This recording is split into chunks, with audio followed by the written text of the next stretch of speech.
After 2 years of thinking my brother's girlfriend was his perfect match, I uncovered a web of outrageous lies about her entire life and shooting her husband's.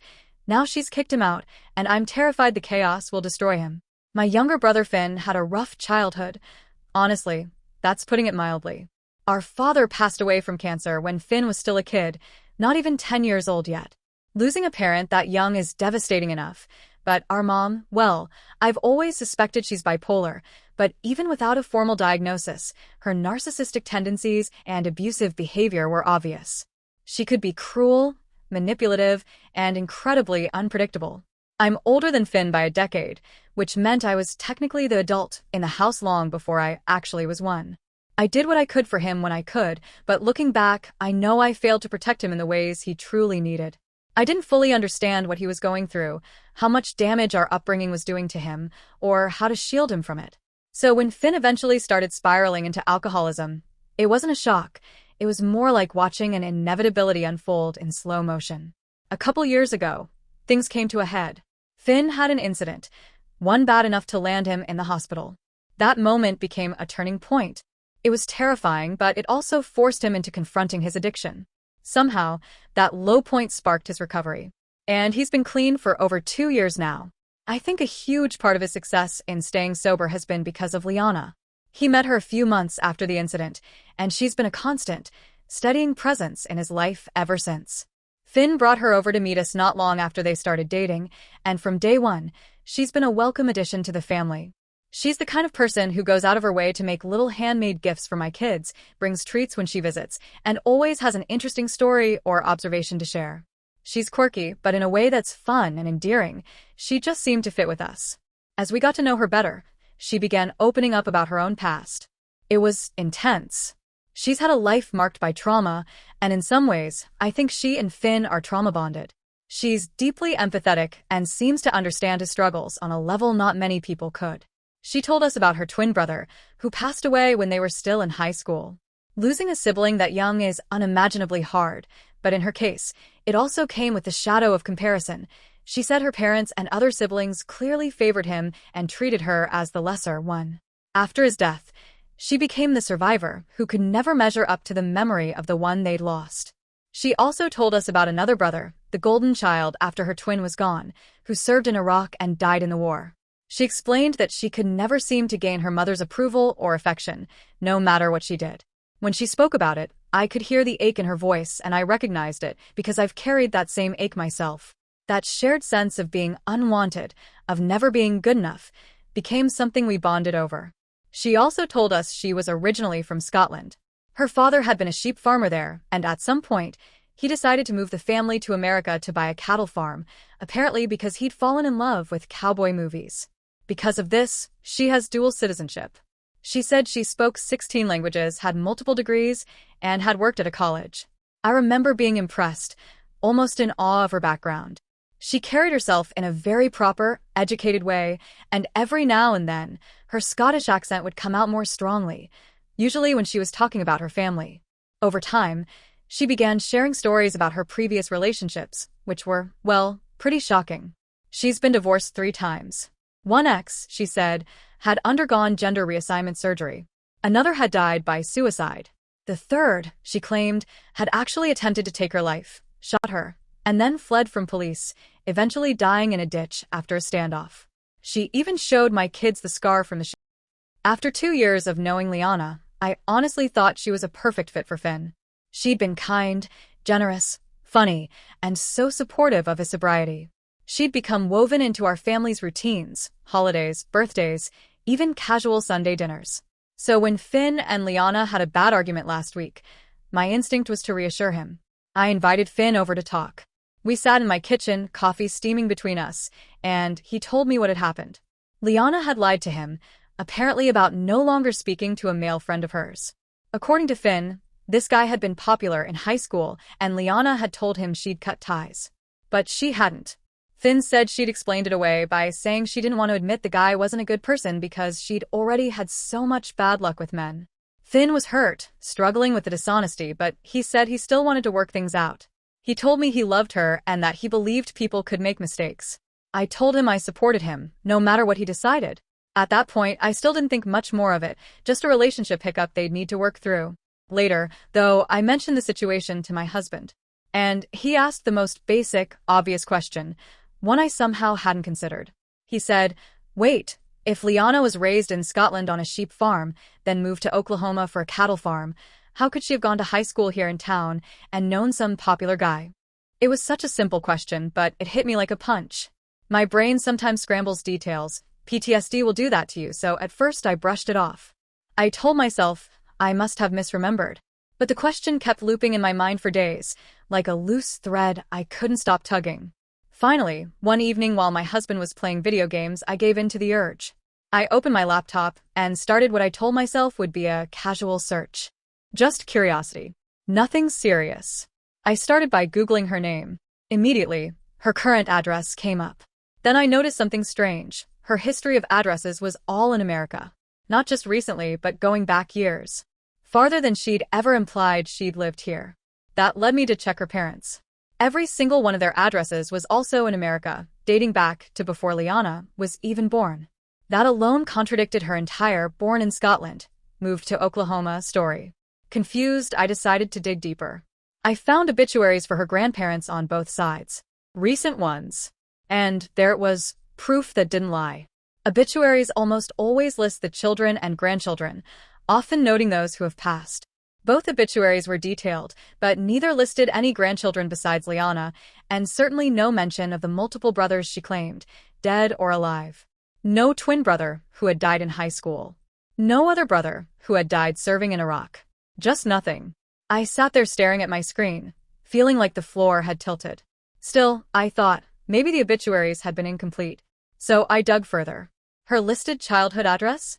The same one in Kansas for her entire life, right up until she moved in with Finn. I pulled it up on Google Maps, located the nearby high school, and then searched the old yearbooks.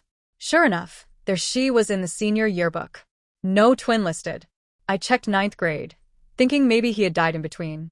Still no twin. By this point, my stomach was in knots. But I kept going. Public marriage records showed only 2 marriages, both of the men still alive. One of them had indeed transitioned from male to female between the marriage and divorce. That detail, at least, seemed to be true. But the other husband? Still very much alive. Which meant her story about a husband taking his own life wasn't. And the story about a man shooting her and dying in a ditch? Nothing. No record, no news articles, nothing at all. Eventually, the weight of what I had learned became too much to carry alone. My husband had been telling me from the start that I needed to tell Finn, but I resisted. Part of me didn't want to believe it myself. Another part of me dreaded the idea of shattering his reality. But as the pile of evidence grew higher, as the lies stacked up so neatly on top of one another, I knew there was no going back. I told my husband I thought it needed to be an in-person conversation, face-to-face, so Finn could see my sincerity, so I could gauge his reaction. But my husband shook his head. No, he said. You can't sit on this. He needs to know now. So I sat down and put everything together into a single document. Every address record, every obituary, every marriage certificate, every contradiction I had found. I included a few clarifying questions about the supposed twin, about the husbands she claimed had died. My hands shook as I typed out the final paragraph, an apology. I told him I hoped, truly, that I was wrong. That maybe there was an explanation I couldn't see. Then I hit send. 10 minutes later, my phone lit up. It was Finn. She admitted everything, he wrote. Just like that.